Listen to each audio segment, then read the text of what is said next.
gusto ko pong magpasalamat sa inyong lahat. Without you, wala naman ang Gencar Santa Rosa. And to celebrate, let's just celebrate our past, embrace the future, and of course, we look forward for a brighter Gencar Santa Rosa, more success and more anniversaries to come. Let's enjoy the night. Thank you.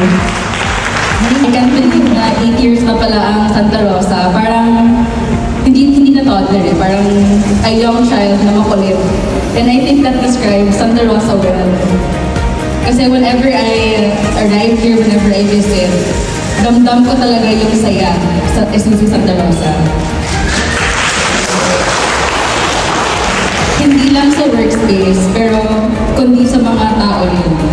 Unang pasok ko lang, greeted palagi ako sa mga smiling service advisors. Si Rico, si Christian, I don't see him. Pero that's what I always remember whenever I visit Santa Rosa. And every time rin na may questions or instructions ako, whether through person, through chat, or through call, maayos at mabilis palagi ang response ng mga taga Santa Rosa. And this kind of energy and attitude really sets the tone for the whole branch. Pero higit pa doon, I know that Santa Rosa is really a resilient branch.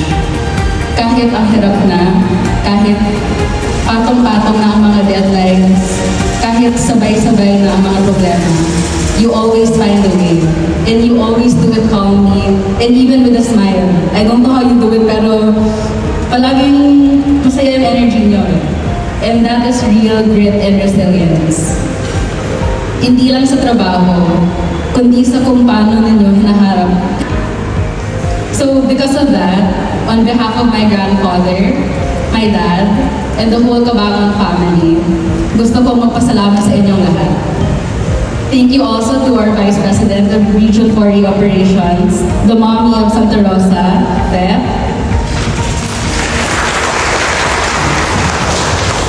Yung previous operations manager natin for how many years? 4 years. So half the lifetime pala ng Santa Rosa. So Mr. William Abril. And to our Santa Rosa managers, Shampoo, JC, Edlin, where's Edlin? And syempre to all of you also. Lahat kayo na-contribute to make Santa Rosa what it is today. Kaya nandito tayo ngayon, celebrating Santa Rosa's 8th anniversary, celebrating that we made it this far, and celebrating our commitment to continue to accelerate forward. Again, maraming salamat sa inyong lahat at happy 8th anniversary to us all. Thank you very much, Team Mami. Marami tayong pinagdaanan, trials and challenges. But despite all of those trials and challenges, we surpassed. Because there's God's grace.